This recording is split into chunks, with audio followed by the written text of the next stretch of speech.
All right, we're looking at the last lecture for this semester, Lecture 8, Autoimmunity. With autoimmunity, we're looking at a specific set of outcomes in reference to hypersensitivities, which we talked about in the previous lecture. So here, these hypersensitivities end up targeting the body in a very specific kind of set of ways that sort of set up the stage for what autoimmunity means. So let's get into the idea. As we've talked about before, the immune system is designed to distinguish between yourself and the non-self. You being the person of interest, or the self, non-self are things that lay outside of us.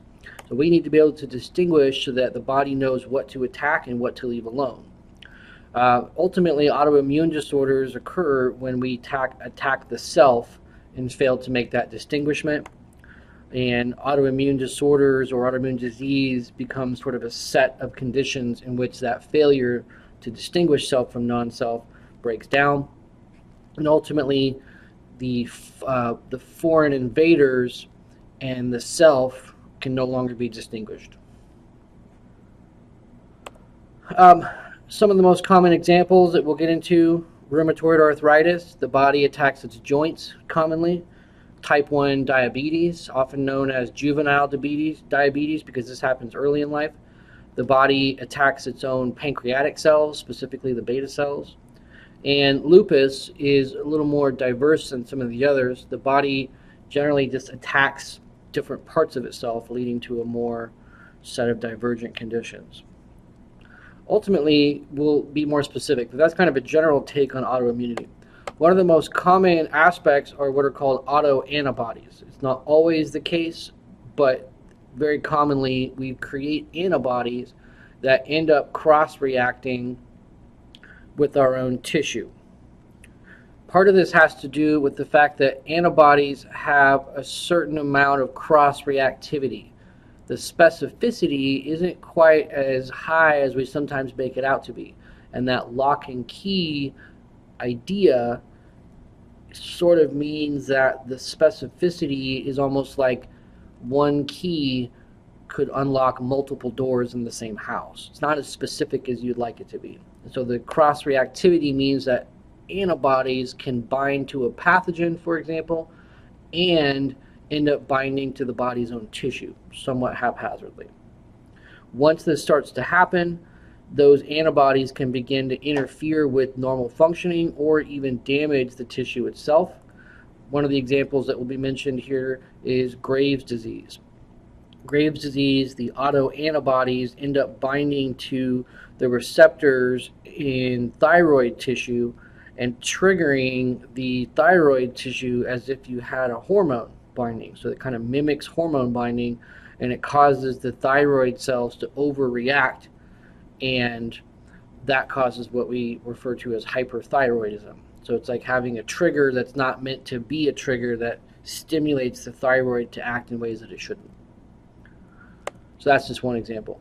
Now, causes are difficult, and although they've made progress on this, it's not clear exactly why these happen. It's easier to characterize the disease itself in each individual case, rather than to actually diagnose the cause of the disease.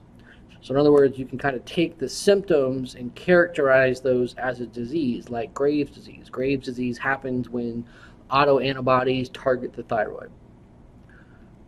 That's how you characterize Graves' disease. To answer the question, why do the antibodies target the thyroid, that's a different question. And it's not to say that there's no answers on that, but it's just those answers are not nearly as concrete as the fact that the antibodies are targeting the thyroid. So those are kind of two different questions.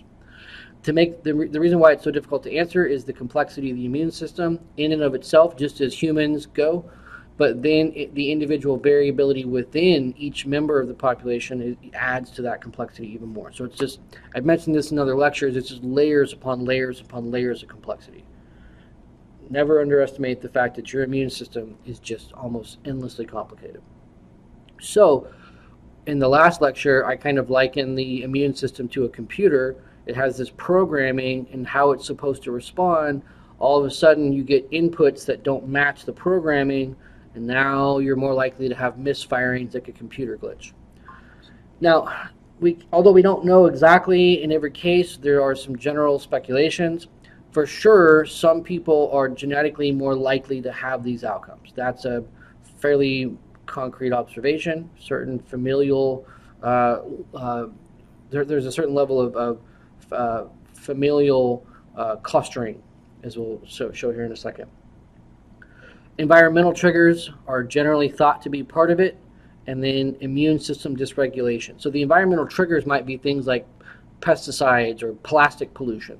And then immune system dysregulation might be more subtle, like the gut microbiome being out of whack, that has maybe to do with your diet and things like that, right?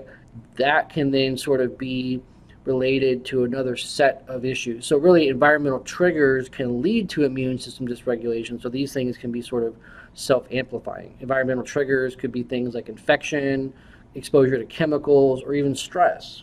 You know, if you're constantly stressed out because you're on social media all the time, or the world is crazy and you're constantly worried about the next thing, that in and of itself can actually suppress your immune system. So those are largely speculative. Genetics is probably the most concrete because it's easy to see in a more direct way that genetic factors correlate with higher rates of autoimmunity. Even then, it's not entirely obvious exactly why, but some examples would be related to the major histocompatibility complex, also known as human leukocyte antigen. You'll see it cited as both ways. Here, just as a couple examples, human leukocyte antigen DR4, you correlate higher levels of rheumatoid arthritis to different variations of this particular human leukocyte major histocompatibility complex. Same thing with HLA-DR3, that's correlated with systemic lupus. The problem there is it's not one for one, because every person who has this abnormality doesn't automatically have lupus or rheumatoid arthritis. So it's a correlation, not a causation. If you always saw that as soon as this abnormality occurred, you automatically had this disease, then it would be much more straightforward. So that's where the idea of correlation is not always causation. Family studies, as I mentioned, show that these diseases cluster in families. So if you come from a family member, if you have a family member, especially first degree, like a father or mother, then you're way more likely to have that disorder. And that is where you can kind of make much more concrete observations that, yes, this is genetic, and it's just not quite exactly the case that just because you have a family member who has it doesn't mean that you're guaranteed to have it. It's just you're more likely to. So that's a more concrete observation. Gender is another more concrete observation. Unfortunately for women, these diseases heavily correlate by sex. 75% of autoimmune diseases occur in females. Some of the specific diseases like lupus are 90% in females. This is thought to be hormonally related. Things like estrogen have a role here, and things like pregnancy and menopause all correlate. Again, obviously just because you get pregnant or you're going through a reproductive time period doesn't mean that you're going to get an autoimmunity. It just means that you're more likely to. So as a correlation, these things all kind of line up, but it's not one for one. Because obviously, just because you're a female doesn't mean you're going to get an autoimmune disease. Just because you're going through the reproductive years doesn't mean that you're going to have an autoimmune disease. So that's, again, the difference between correlation and causation. So these correlate, and that's definitely worth knowing. This is thought to be at least partially related to the X chromosome. Women have 2 X chromosomes, men only have 1. And it's thought that this is part of the prevalence. One aspect is that the X chromosome carries genes for the T cell and cytokine responses in the body. These are both either directly or indirectly related to autoimmunity, not to mention just immunity in general. And one issue that is thought to play a role is what's called X chromosome inactivation. And what happens here is that in females, one of the 2 X chromosomes is generally inactivated or heavily downregulated. And this prevents overexpression of certain protein products. So in other words, you don't want too much and you don't want too little, you want just the right amount. So you're born with 2 X chromosomes, each cell inherits 2 X chromosomes, but you don't want to actually fully express both X chromosomes. However, if that doesn't happen and you don't fully silence them, then you get overexpression of immune-related genes, and this is thought to correlate or be causal in relation to the correlation. In other words, this could explain that correlation. Okay, so those are some of the more concrete ways to explain that correlation. Another possibility is that the immune system is programmed to remove cancer cells from the body. I've mentioned this in my lectures previously as well. Everybody ultimately develops abnormal cancerous cells. People say this, sometimes people are aware of this and they'll say it like everybody has cancer or everybody, develops cancer, and that's true. The reality is cancer is a downstream effect of improper cell division. Your cells have to divide constantly. It's just a natural requirement. And sometimes when those cells divide, they end up dividing abnormally, and that can lead to cancer, which is overly simplified here. The idea then is that the immune system is designed to remove those. So in other words, it has to actually remove your own normal tissue when it's cancerous. And so the idea here is that it can accidentally target healthy tissue and not just cancerous tissue. This can then be understood and utilized by things like checkpoint inhibitors. These are cancer drugs, to simplify it, that can be used to kind of stop cancer from continuing to development. And these are the kind of things, by the way, that have allowed modern medicine to really treat cancer more effectively. And the idea is that they're actually sort of using the immune system to kind of inhibit cancer. That's a whole different conversation. I'm not even going to pretend to fully understand that, but that is kind of the idea there, that you actually have to remove cancer to keep it from forming, but then the body fails to distinguish between cancer cells and non-cancer cells. Another one is in the same kind of general context, is that you have to remove certain cells that are just generally damaged, aging, or mutated in ways that are not necessarily cancerous. So in the same basic concept, kind of like cancer cells are problematic, you have other cells that are problematic for different reasons. And so there is a necessity that you have to remove these cells. And these are often the precursors to cancer cells. They don't always form cancer. But as cells age, they have to be removed and replaced with better cells. And so the immune system plays a role in that. And so once again, similar to the last slide, this breaks down. It's a little more speculative here. It's why there's a question mark. And so it kind of gives you an insight to what might be happening here. Not quite as concrete as the genetic sex-linked, X-linked factors, but still based on good speculation here. Next one is speculative still, but also again based on pretty good evidence. This is referred to here as the concept of molecular mimicry. The idea is that pathogenic antigens have shapes and structures that are similar enough to our own self, and that the antibodies might form against the pathogen, but then cross-react to the body's own tissue. And that's the idea of molecular mimicry. Now, this is recognized to happen, so it's not really theoretical. The question is, how far does this go? And I'll give you some examples where this is happening here shortly. The question is, does this only pertain to the examples that we know about, or does this maybe go even further than what we know about? So cross-reactivity is kind of the general idea here. Antibodies don't always have perfect specificity. So they form against one structure and then cross-react against another.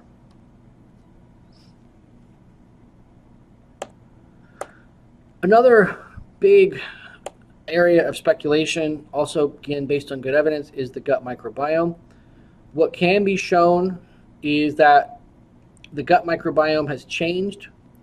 The diversity in the gut is far less than what it used to be. We have fewer different types of species. Where it's a little more speculative is that it's believed that the diversity in the microbiome helps us regulate the immune system, and that regulation prevents both autoimmunity and general chronic inflammation. So that if you have high gut diversity, the idea is that you train the immune system, quote unquote, properly, and therefore you avoid these issues of immunopathology. Speculation based on pretty good evidence. Here's some of that evidence. The levels in decline of gut diversity coincides with a rise in autoimmunity. In other words, as diversity decreases, immune-related disorders increase. This graph here shows the increase in general autoimmune diseases going back to roughly the 50s. Right? Now you do see some ups and downs, but generally speaking, the trend is up. And this one only goes back to the 2000s, and unfortunately, they have not leveled off or gone down, and they in fact continue to go up. At the same time, spending on autoimmune disorders goes up. So this one is showing a little more recent terms since 2000. Excuse me, trying to sneeze there. Sorry. From 2000, this one shows the spending from 2011 on. Spending could be explained in other ways, but the increase in spending does show that in all likelihood the disease is still going up. So anyway, that's the correlation. Going back to what I said earlier, is correlation causation? Not necessarily, but that's why people believe that is maybe the case. So what's causing the decline in gut diversity? Antibiotic usage. Antibiotics disrupt the microbiome. Another interesting one is called the hygiene hypothesis, and it basically suggests that people aren't outdoors as much, getting their hands and fingernails dirty, and because we're basically too clean, we're not exposing ourselves to microbes that go on to colonize the gut. I actually think there's something to that there. If you're ever interested to read a whole book about this, there's a book out there called Eat Dirt. And it's sort of said in a tongue-in-cheek kind of way, but the book is actually very specific and methodical about kind of what this means. And it goes on to talk about how normally in the past we would basically get dirt microbes into our body through food, and today we just don't do that. Very interesting take on it. I tend to buy more into this one. This is where I put most of my general opinion, that we just eat nothing but garbage food. I'm guilty of it too. Most of our calories, according to consensus data, 70% of U.S. calories come from not only processed food, but ultra-processed food. The epitome of an ultra-processed food is like a Dorito or a Cheez-It or something like that. These are not only foods that are just processed, but like processed to the point that the original nutritional value is effectively completely gone. Cereals, things like that. Processing food could be as simple as cutting up an apple or taking a chunk of meat and grinding it into a hamburger type. So processing is like sort of a nuanced term. Processing food in and of itself isn't necessarily bad, but ultra processing means that you've sort of taken that to the extreme. Another aspect is low fiber intake. You normally would want to get lots of fibrous foods. That actually your body takes, it's actually the gut microbiome actually that takes the fiber and converts it into what are called short chain fatty acids, and then these go on to play a role in immunity. So by not having fiber, you sort of short yourself on these short chain fatty acids, which are necessary to keep the immune system healthy. You can see how complex this is. As I've said before, the immune system is so complex. Odds are there's not just one issue here. It's a multitude of issues. All right, moving on, give you some examples of how these immune disorders occur. You have two general categories, systemic and then organ-specific. Systemic means that you're basically affecting different parts of the body. Systemic lupus, erythematosus, often just referred to as lupus, is one of the most common forms of systemic.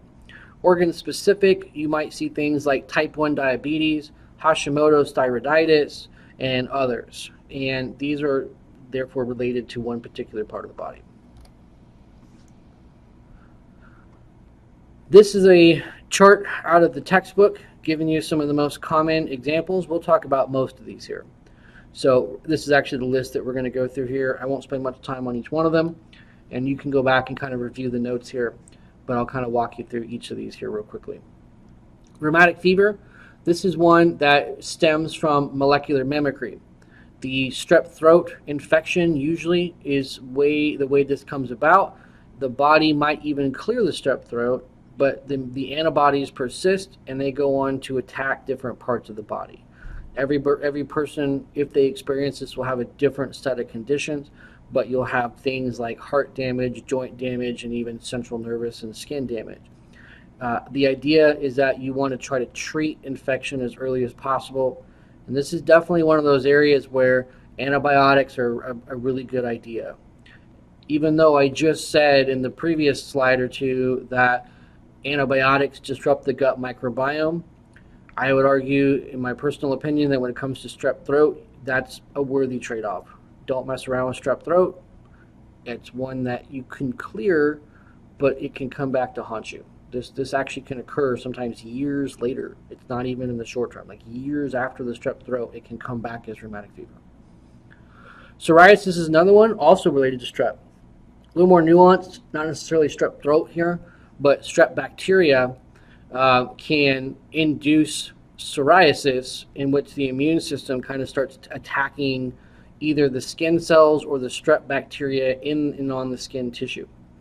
So if you have a predisposition, this particular species of strep, Streptococcus pyogenes, which is the one that is almost always associated with strep throat, it can actually trigger that.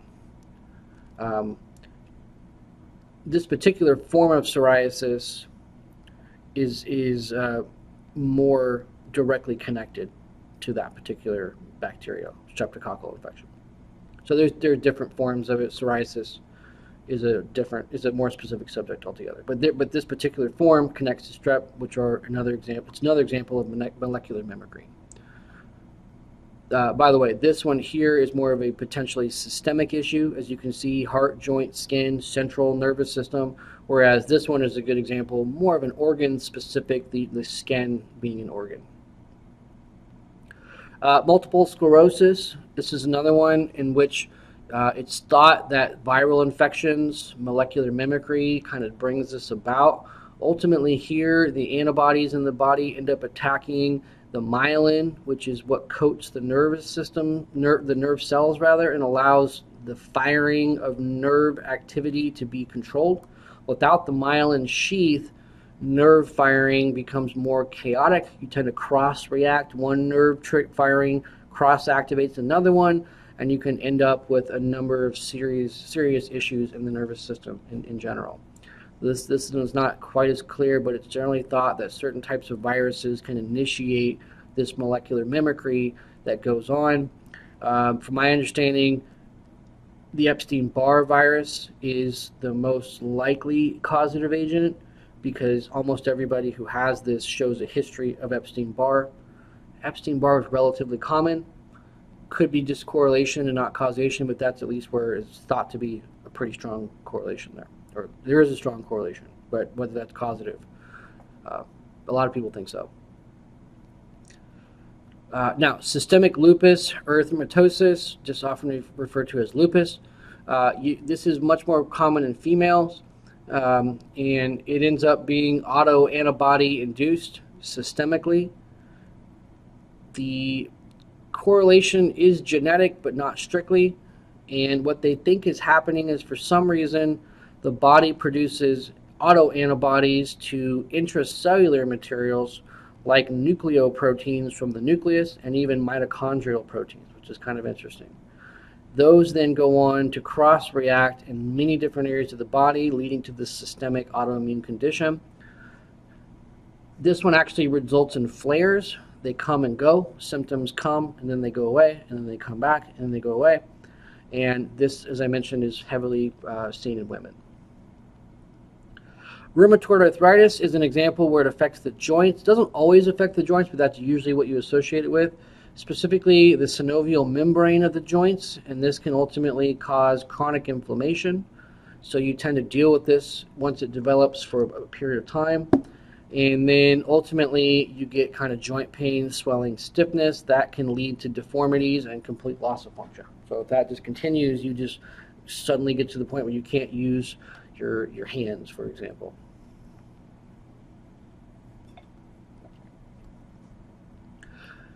Next one here, I mentioned Graves' disease. Graves' disease is a condition in which the autoantibodies trigger the thyroid to respond. They basically mimic kind of a hormone, and that hormone activity then becomes way overdone. And you're only supposed to activate thyroid hormone in relatively small amounts, and you're basically just constantly activating that hormone that causes all sorts of issues. Some of the ways that this manifests is you get thyroid enlargement, sometimes called a goiter, which can happen for other reasons, but that's the most common reason it happens today, from my understanding. The thyroid is a very complex organ, and one of the things that it does in general is it regulates your metabolism. So if you're constantly overstimulating it, you get an increased metabolic rate. And that can then lead to things like rapid weight loss, or weight loss and rapid heartbeat, tachycardia, nervousness, anxiety, tremors. Your immune system in the body just are sort of out of whack, and it just sort of leads to this general sense of unease. And then even bulging eyes, which is said to be due to inflammation and swelling around the eyes. So because the thyroid is very complex, for sure, it has a wide set of effects on the body. When you overstimulate that, it creates this sort of general sense of hyperactivity in the body. These are symptoms that can be predicted, but not necessarily consistent. All right, last example, type 1 diabetes, sometimes called juvenile diabetes because it tends to start early in life. For whatever reason, the immune system decides to specifically attack the beta cells in the pancreas, and these are the cells that produce insulin. And it ends up working out a lot like type 2 diabetes, which is often referred to as adult onset diabetes, but it usually occurs earlier in life. It can happen later in life, but typically it's earlier, and that's why they call it juvenile, because it's young. And you end up with a situation in which the body is diabetic, in which insulin cannot be maintained to regulate blood sugar. And ultimately you require insulin and blood sugar treatment. Real quick about blood sugar. What blood sugar levels do is they basically drive mitochondrial dysfunction. The mitochondria need certain amounts of glucose at regular intervals, and when you overwhelm the cells with blood sugar, it ends up causing a variety of cellular dysfunctions, a lot of those related to the mitochondria. So that's true of type 1 and type 2 diabetes. So, all right, so those are some examples there. I'll go ahead and stop it there, and that concludes chapter 17.